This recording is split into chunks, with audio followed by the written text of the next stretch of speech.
నమస్తే అండి. ట్విట్టర్‌లో కావచ్చు, ముఖ్యంగా ట్విట్టర్ బ్యాచే ఒక టాపిక్‌ని బాగా వైరల్ చేస్తా ఉన్నారు. ఏమంటే జర్నలిస్ట్ జాఫర్ ఉన్నారు కదా! అతను 'గెటప్ శ్రీను'తో ఒక ఇంటర్వ్యూ చేసినారు.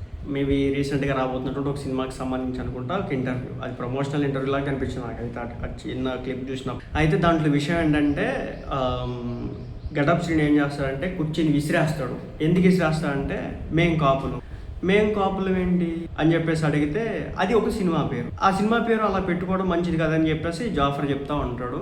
దాన్ని కోపగించుకున్నటువంటి గెటప్ శ్రీను దాన్ని తోసేసి అంటే కుర్చీని వెనక్కి నెట్టేసి నా తొక్కలో ఇంటర్వ్యూ అని చెప్పేసి వెళ్ళిపోతాడు. ఇవన్నీ ఆల్రెడీ మనం చూసేసాం. ఆల్రెడీ జబర్దస్త్ స్కిట్స్లో, మా టీవీలో వచ్చేటటువంటి స్కిట్స్లో, ఇంతకుముందు జీ తెలుగులో వచ్చేటటువంటి స్కిట్స్లో ఇవన్నీ మనం చూసేసాం. ఓంకార్ అనే దగ్గర నుంచి జరుగుతున్నటువంటి పంచాయతీ ఇదంతా ఒక్క సెకండ్ అంటాడు కదా. సో అలాంటి సెకండ్లు అనమాట ఇవి, అంతకుమించి ఏం లేదు.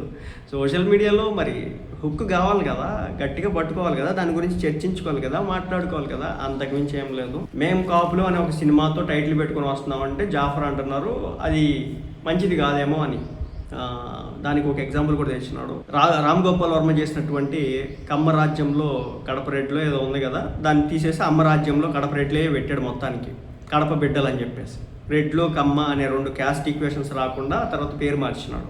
సో అదే కాపులు, మేం కాపులు అని చెప్పేసి కాపు సామాజిక వర్గానికి సంబంధించి ఒక ట్యాగ్ తీసుకొస్తే కనుక అది నష్టం చేకూర్చడానికి అవకాశం అయితే ఉంటుంది జాఫర్ యొక్క విధానంగా చెప్తే దానికి కోపగించుకున్నటువంటి గెటప్ శ్రీను దాన్ని తోసేస్తాడు. సో ఇదంతా చూసిన తర్వాత మీరు అనుకోవచ్చు ఇది నిజం.